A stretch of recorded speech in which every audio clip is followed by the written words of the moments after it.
يلا يا شباب عايزين نبتدي بسرعة. المشهد العالمي المؤثر من الفيلم العالمي أنا بخونك أركب وأقول حا. 5 4 3 2 1 أكشن. مين اللي جاي؟ شكله جوزي جاي. يا نهار اسود. بص استخبى في اي حته عمال يفتح له عشان في اي مكان بقى. استوب. يا ساتر يا رب يا ساتر يا رب. استخبى يا ابني بسرعة، جوزها جه. ربنا ما يحطنا في أزمات بالشكل ده. اتفضل يا ابني اتفضل يا ابني.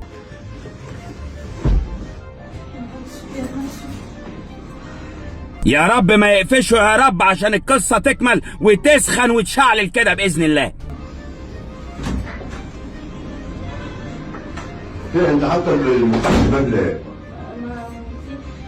فين انت متوتره ليه؟ مين اللي هنا؟ استوب. حلوة قوي حلوة قوي الأداء يا شباب، والكلام مقنع، والدخلة حلوة بتاعت جوزك، وأكنه فعلا حاسس بإن أنت بتخونيه. كلام حلو قوي. يلا كملوا أكشن.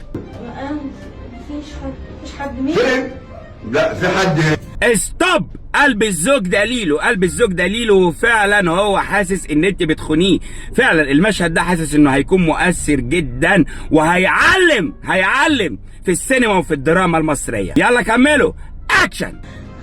انا حاسس ان في حد هنا. صدقني مفيش حد هنا. لا في حد هنا. استوب استوب. برافو برافو برافو. انت لسه احساسك بيقولك يا عم ابراهيم ان مفيش حد هنا. طب انت مش شايف يا عم ابراهيم؟ مش شايف؟ طب مش حاسس ان في واحد راكبك حليب يا لبن؟ مش حاسس خالص؟ انا حاسس ان في حد هنا. صدقني مفيش حد هنا. لا في حد هنا. استوب. برافو برافو. انا عاجبني جدا اداء الولد الخاين، قاعد محترم وراكب جوزها حليب يا لبن، وفعلا مربع ايده ومحترم نفسه ولا كانه كان بيخون. فعلا اداء مرعب اداء مرعب. يلا كملوا اكشن. انا حاسس ان في حد هنا. صدقني مفيش حد هنا. لا في حد هنا. اخس عليك يا ابراهيم، بعد العشره دي كلها تشك فيا. استوب. اخص عليك يا عم ابراهيم، اخص عليك يا عم ابراهيم، هتشك في ست الكل. انت ظلمني. يا راجل خيانة ايه يا راجل؟ يا راجل ايه اللي انت بتقوله ده؟ عيب كده عيب كده. ده الراجل يا دوبك راكبك حليب يا لبن من فوق بس، لا اكتر ولا اقل. انت شفت حاجة بعينيك؟ لا. يبقى ما نظلمش حد. يلا كملوا اكشن. انت ظلمني.